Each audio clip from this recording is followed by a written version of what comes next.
Connected, सारा part almost जो है, जो जो चीज़ें आएगा वो हमने इस पे स्ट्रिंग के टेंशन के रिगार्डिंग हमने इसमें सब कवर कर दिया। ये देखिए ये वाला पुली है, यहाँ पे ये पुली,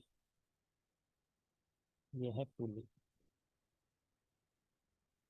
और इस पुली के ऊपर से ये जो है एक स्ट्रिंग है जो ऐसे जा रहा है। ये बी जो है, ये बी जो है पुली है। ए क्या है, एक ब्लॉक है। सी भी एक ब्लॉक है। और डी भी एक ब्लॉक है। अब इसमें क्या किया गया, हमने मान लिया कि all strings, all strings are light. Light का मतलब हुआ कि यहां से यहां वाला जो स्ट्रिंग है, इसका मास स्ट्रिंग का, यानी mass of the string is zero. Mass of the string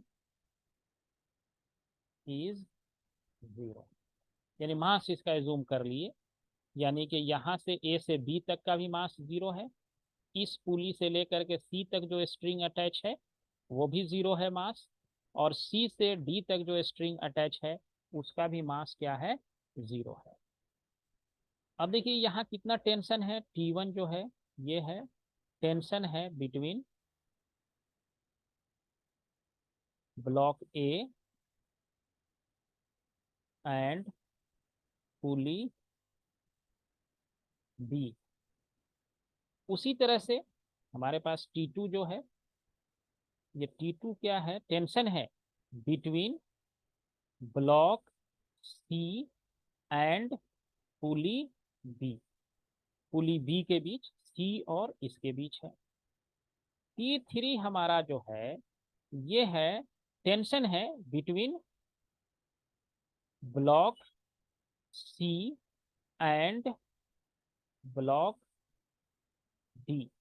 सी और डी के बीच का टेंशन जो है ये T3। क्या क्वेश्चन है ये कि T1 क्या इक्वल है T2 के, और T2 क्या इक्वल है T3 के, ये क्वेश्चन मार्क है। क्या ये तीनों टेंशन क्या ये सेम है, जबकि स्ट्रिंग का मास सबका जीरो है, मास इसमें किसी में नहीं है, सबका मास मान लिए एज्यूम कर लिए हैं जीरो है। तो अब अगर ऐसा क्वेश्चन आए तो ध्यान देने के लिए ये है आपके पास कि जब टेंशन की हमारी बात होगी, अब इसमें एक पुली भी लगा हुआ है, ये देखिए ये टी टेंशन यहाँ से यहाँ तक तो ठीक है, एक ही है। क्या T1 T2 के बराबर भी होगा क्या, ये क्वेश्चन है हमारा कि does T1 is equal to T2। क्या T1 T2 के इक्वल है, weather T1 is equal to T2 or not. First I want to check this whether T1 is equal to T2 or not. देखिए जब T1 और T2 का equal होगा तभी, if pulley mass is negligible, negligible. और दूसरे word में इसको ये भी कहते हैं कि मास नेग्लिजिबल का दूसरा वर्ड है कि पुली इज नेग्लिजिबल और पुली इज लाइट, और पुली इज लाइट। अगर पुली लाइट है तो उस कंडीशन में क्या होगा, ये T1 टेंशन यहां से जाके ये T2 के इक्वल हो जाएगा, T1 इक्वल टू T2 हो जाएगा। यानी इसके बीच जो ये मास आ रहा है, ये ध्यान रखिए कि इसके बीच जो ये मास आ रहा है ना, ये पुली, पुली के पास मास है। लेकिन हमने क्या किया कि इस मास को मान लिया कि पुली का मास क्या है, ये इसका मास जो है ये नहीं है, जीरो है इसका। तो जब मास जब तक रास्ते में नहीं आएगा तो वहां से यहां तक सबका टेंशन एक ही रहेगा, ये कोई टेंशन में चेंज नहीं होगा अगर बीच में रास्ता में मास नहीं मिला तो। जब हम आगे आपको पढ़ाएंगे करंट इलेक्ट्रिसिटी तो उसमें कहेंगे कि पोटेंशियल उस समय तक सेम रहेगा जब तक कि रास्ते में कोई रेसिस्टेंस ना मिल जाए उसको, पोटेंशियल सेम रहता है। In same comparison we can say that कि if the mass is zero then this T1 will be T2। But अब आइए कि क्या T2 T3 के इक्वल होगा, बताओ होगा कि नहीं होगा। whether T2 is equal to T3 or not? No sir. No, good. क्यों? क्योंकि इसके बीच में ये C मास आ गया है। अगर इसका भी मास नहीं रहता, इसका मास अगर 0 हो जाता, तो उस कंडीशन में ये रस्सी डायरेक्ट इससे कनेक्ट कर देते इसको। तो उस कंडीशन में ये मास अगर नहीं रहता, नॉट कनेक्टेड रहता, तो ऐसा हो जाता। लेकिन बीच में मास आ गया, तो इसीलिए T3 is not equal to T2, ये इक्वल नहीं है। बट ये वाला T1 इक्वल हो जाएगा T2 के, क्योंकि इस पुली का मास को हमने क्या कर दिया है, नेग्लिजिबल कर दिया है, यानी कि 0 कर दिया है। अब देखिए इसको अप्लाई करके हम लोग कैसे जो है प्रॉब्लम को सॉल्व करते हैं। न्यूटन, बड़ी डायग्राम तो हमने खींच लिया। अब जो था न्यूटन्स थर्ड लॉ जो था, ये था न्यूटन्स, इसका भी स्टेटमेंट आपको लिख देते हैं। न्यूटन्स थर्ड लॉ, ये है पहला पॉइंट है इसका, action is equal and opposite to reaction. Action and reaction क्या होगा, इक्वल एंड अपोजिट होगा। दूसरा कंडीशन है they act on two different bodies. ये बहुत इंपॉर्टेंट है, एक्शन रिएक्शन कभी भी एक बॉडी पे नहीं होता है, हमेशा ये दो डिफरेंट बॉडी पे होता है। They act on two different bodies, ये हमेशा दो डिफरेंट बॉडीज पे होगा। जैसे फॉर एग्जांपल ये मान लीजिए आपके पास ये टेबल है, टेबल पे एक आपने मान लिया कि कोई ब्लॉक रख दिया, तो ब्लॉक टेबल पे नीचे फोर्स लगाया अपने मास से, ग्रेविटी ने इसको खींचा, तो ये टेबल जो है इस ब्लॉक पे जो फोर्स लगाएगा that will be normal force. अब देखिए ये दोनों फोर्स एन और ये एम जी जो है क्या होगा, ये इक्वल होगा तब तक जब तक ये यहाँ पे रुका हुआ है। तो जब ये मान लीजिए अभी रुका हुआ है फॉर द टाइम बिंग, तो जितना फोर्स इसने ब्लॉक ने टेबल पे लगाया, टेबल ने उतना ही फोर्स इस पे लगा दिया। तो इस कंडीशन में ये फोर्स क्या होगा, एक्शन रिएक्शन कहलाएगा, क्योंकि इक्वल भी है, अपोजिट भी है, और दो डिफरेंट भी है। ये टेबल है, ये वाला हमारा पोर्शन क्या है, ये टेबल है, और ये हमारा क्या है, ब्लॉक है। तो दोनों दो डिफरेंट बॉडी है, एक्शन रिएक्शन कभी भी एक बॉडी पे नहीं हो सकता है। एक और एग्जांपल से आपको समझाते हैं। मान लिया यहाँ पे जो है, सपोज करें कि एक वाल है, ये वाल है, और इसमें क्या किया कि मैंने एक स्ट्रिंग को लेकर के इस वाल में क्या कर दिया, एक स्ट्रिंग लिया और इस वाल में क्या कर दिया, ऐसे करके एक स्ट्रिंग को बांध दिया इससे, और ये स्ट्रिंग ले करके यहाँ क्या किया, इसके दूसरे एंड पे एक फोर्स इस डायरेक्शन में लगाया। ये स्ट्रिंग है, दिस इज ए स्ट्रिंग, है ना। कोई आदमी इसको अपने तरफ ऐसे खींचा, किसी मैन ने फोर्स लगाया, फोर्स इसको लगाया गया, फोर्स बाई मैन। तो जितना मैन ने फोर्स इस डायरेक्शन में लगाया, स्ट्रिंग भी उतना ही फोर्स इस डायरेक्शन में इसको लगाएगा, फोर्स बाई स्ट्रिंग। तो मैन और स्ट्रिंग दोनों डिफरेंट फोर्स हो गया, दोनों डिफरेंट थिंग हो गया, और बट ये फोर्स दोनों क्या है, इक्वल है और अपोजिट है, तो ये एक्शन रिएक्शन हो गया। अब जब ये यहाँ जाएंगे, तो यहाँ स्ट्रिंग क्या करेगा, मान लिया इसको ऐसे खींचा इसी फोर्स से, ये एफ स्ट्रिंग ऐसे हो गया। इस यहाँ पे इस दीवार पे क्या होगा, दीवार पे ये वाल जो है, यहाँ पे स्ट्रिंग इसको इधर खींचा, तो वाल ने इसको इधर खींचा, फोर्स ऑफ वाल हो गया ये भी दोनों फोर्स इक्वल एंड अपोजिट है। दो डिफरेंट बॉडी है, एक वाल है और एक स्ट्रिंग है, इक्वल अपोजिट है, ये एक्शन रिएक्शन होगा। लेकिन ये फोर्स देखिए, ये दोनों फोर्स इक्वल है, F of string F of string, दोनों इक्वल भी है अपोजिट भी है। लेकिन this force will not be action and reaction, ये एक्शन रिएक्शन नहीं होगा, क्योंकि ये दोनों फोर्स किस पे एक्ट कर रहा है, सेम बॉडी है, स्ट्रिंग है, सेम स्ट्रिंग पे एक्ट कर रहा है, इसीलिए ये एक्शन रिएक्शन नहीं होगा। एक्शन रिएक्शन होने के लिए आपको चाहिए दो डिफरेंट बॉडी होना चाहिए, एक बॉडी पे कभी भी एक्शन रिएक्शन नहीं होता है, हमेशा ये दो डिफरेंट बॉडी पे होता है, एक्शन एंड रिएक्शन होता है। तो इस तरह से हम एक्शन और रिएक्शन को डिफरेंशिएट करते हैं। अब एक न्यूमेरिकल और देखते हैं इसमें। हमारा दोनों स्ट्रिंग जो है, ये एंगल हमारा जो है यहाँ से थीटा बनाता है, ये भी थीटा है, ये भी थीटा बनाता है। ये स्ट्रिंग है, ये वाल में, ये छत में मान लिया, इसको बांध दिया, ये ऊपर कहीं लटका दिया गया है। ये मास है, ये जो है इसका मास जो है ये m दे रखा है, छोटा वाला स्मॉल m दे रखा है। The body of mass is suspended by two string making angles alpha and beta, theta नहीं है सॉरी, ये अल्फा एंड बीटा एंगल दिया हुआ है। दिस इज अल्फा, और को इसको मिटाते हैं, this angle is alpha and this angle is beta.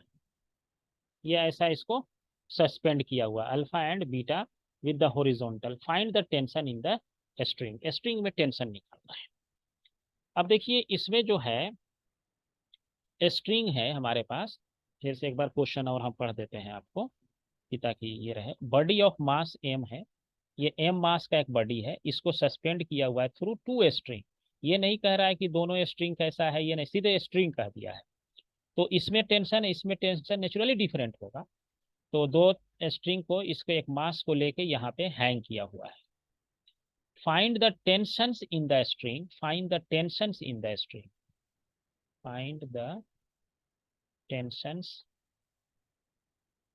In the string, in the string. इस मास को दो, मतलब हमारे पास सबसे पहला बात ये देखना होगा कि आपको गिवन क्या क्या पैरामीटर है। तो यहाँ पे गिवन हमारे पास क्या है, गिवन है अल्फा, बीटा, उसके बाद मास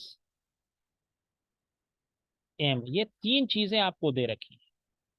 अब यानी कि जो आपका आंसर आएगा, ये इसमें अगर टेंशन हम मान लेते हैं, एक स्ट्रिंग में टेंशन T1 है और दूसरे का टेंशन मान लेते हैं T2 है, तो इसका मतलब है कि ये T1 एंड T2 जो निकल के आएगा वो must be in term of alpha beta and mass m, क्योंकि यही तीन पैरामीटर मेरे पास दे रखा है। ओके, तो सबसे पहला काम क्या होता है कि इस बॉडी का हम क्या कर लें, फ्री बॉडी डायग्राम बना लें इसको।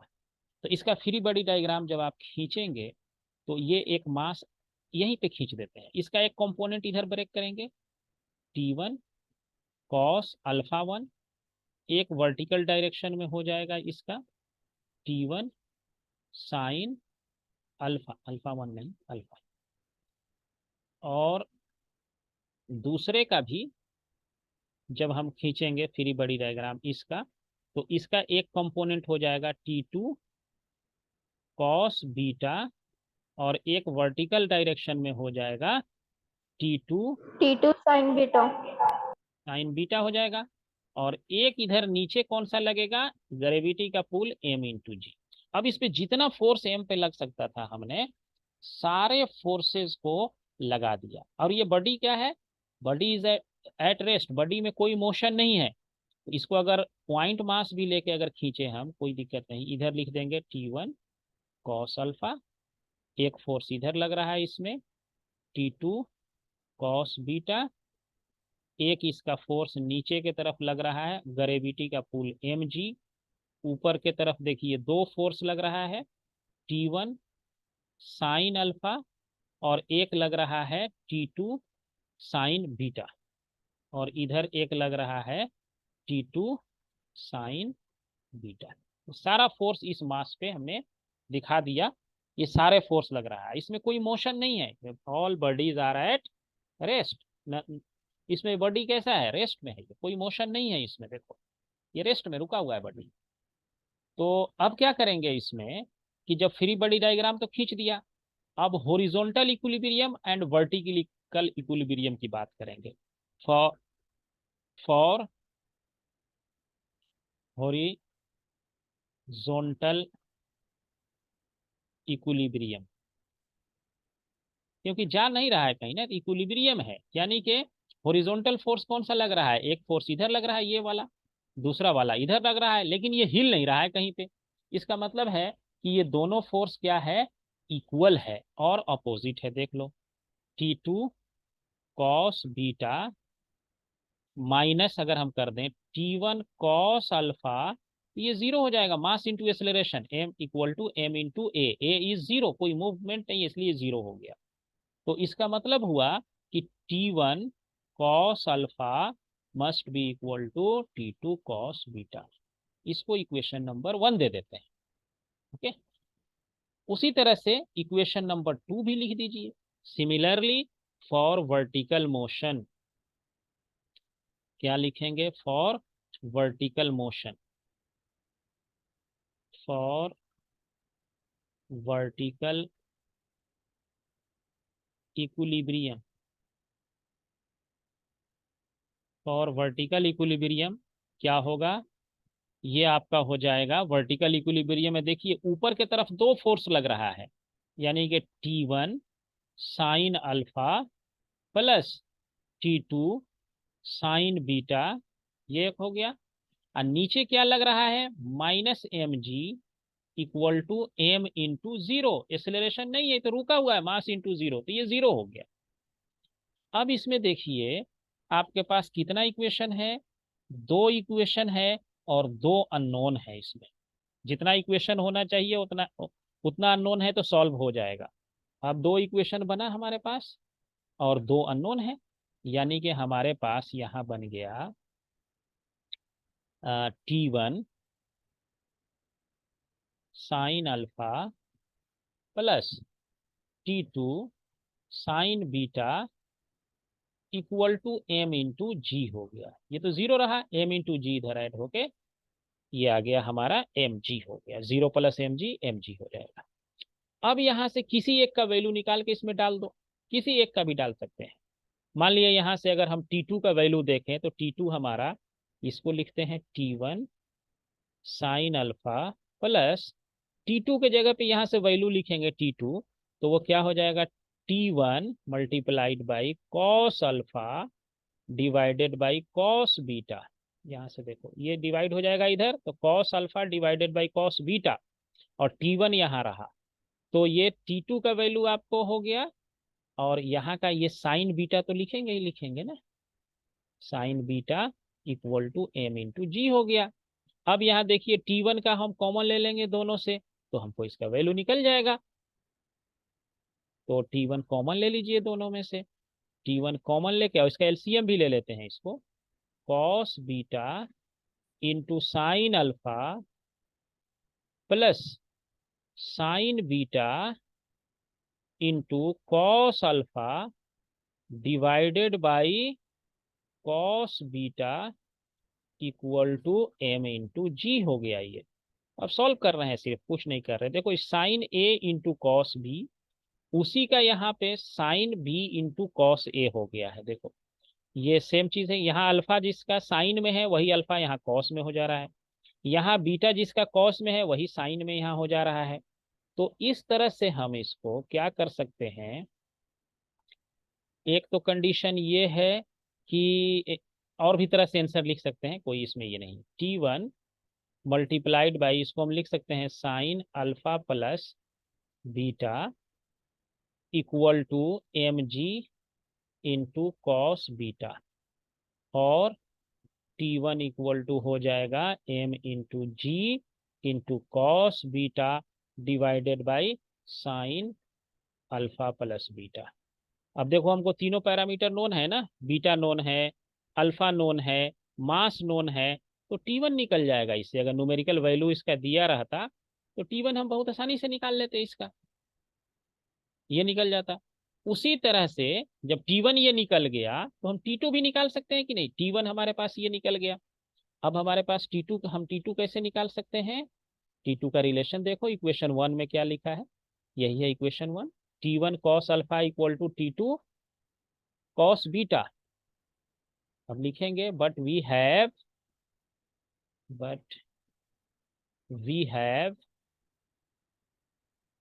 T1 cos alpha equal to T2 cos beta. अब इसमें से यहां से T1 का वैल्यू यहां डाल दो, तो T1 का जैसे ही डालोगे T2 निकल जाएगा। T1 का यही वाला वैल्यू, ये वाला वैल्यू, तो mg cos beta divided by sine alpha plus beta, T1 का वैल्यू डाल दिया, into cos alpha equal to T2 cos beta. Cos beta से कॉस बीटा कैंसिल हो गया, so T2 is equal to mg cos alpha divided by sine alpha plus beta. देखो ये आ गया, तो दोनों का टेंशन निकल गया, T1 एंड T2 हम कैलकुलेट कर लेंगे। ठीक है, तो ये हमने आज देखा इस पर कि कितने तरह से हम टेंशन वगैरह कैलकुलेट कर सकते हैं, उसका इफेक्ट जो है कहाँ कहाँ